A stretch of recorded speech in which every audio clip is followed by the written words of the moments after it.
Hi guys, on this one we've got a Spear & Jackson SPJCS, sorry, 1840 chainsaw. Just going to change the blade today. That's the actual model number on the top there. That's the serial number. I've been using this for a while. I've unfortunately hit it against concrete and it's blunt on the blade, so I'm going to change it. I've ordered a new blade. There's a problem with this. Another problem with this saw, it's leaking oil, as you can see on this piece of wood here. I've got another video where I fixed that. On this one, just because we're working on it, make sure you remove the plug from the mains, and then we're going to start to take the blade off or the chain off. Just remove this cover first.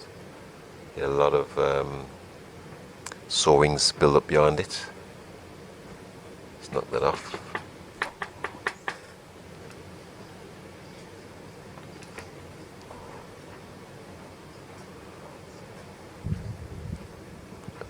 And the chain should just lift off with the guide.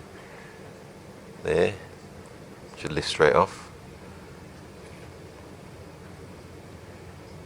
and then you just got to remove the blade from the guide. That's the old chain there.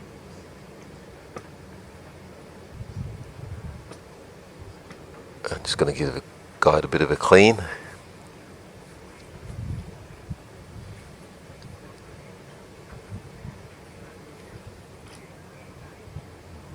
There's a little diagram of which way the cutting chain goes, and I think this is the model number of the actual guide itself.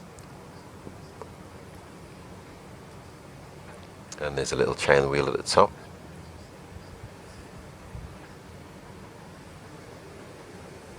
So I'm just going to clean the units up a bit, get rid of some of this cuttings.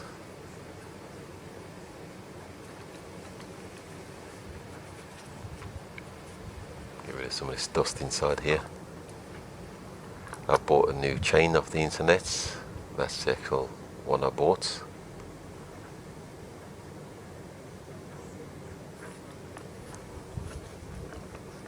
Just get it out the packet.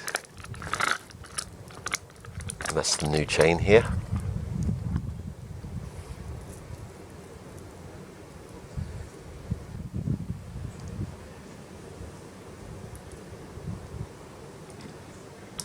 There is actually an arrow on the chain which points to the direction it goes to. You can't quite see it on the camera, so I've superimposed it there.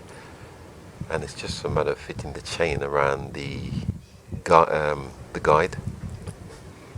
Make sure you put the chain on the right way. The little diagram on the guide shows you.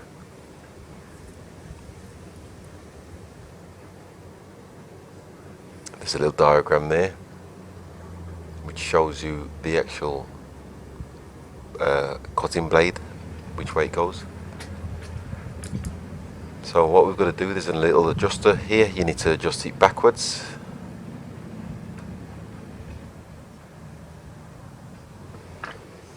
Just a bit, and then just tuck the chain into the guide, and then just attach it to the saw chain mechanism. And there you can see there, the small hole there is for the oil.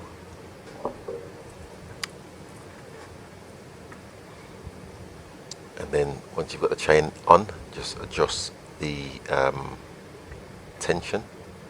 And if you adjust it tight enough and the chain's tucked into the guide, it should hold in place.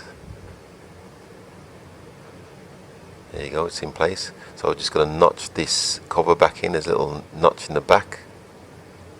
Just hook it in the back of the saw there. Oh, before that there's a little seal which needs to be in place. That's the oil seal. Keeps the oil onto the chain. Make sure that's in place, otherwise the chain will not be oiled correctly.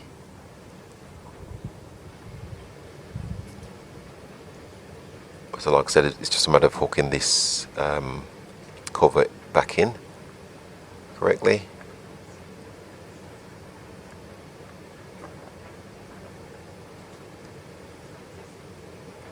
And just put the nut on and then just tighten it up. Before you fully tighten it, just make sure you got the right tension on the chain, because this is the nut holds it in place. You can move the chain backwards. You can only move it so far forward so far, but it'll, because of the clutch, but it will move freely backwards, as you can see there. Make sure there's oil in the saw, just topping it up there.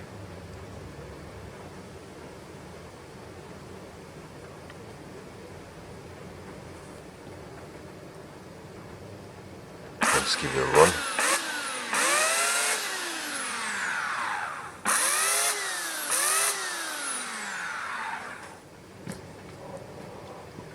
And that pretty much concludes. Thanks for watching once again, and please subscribe.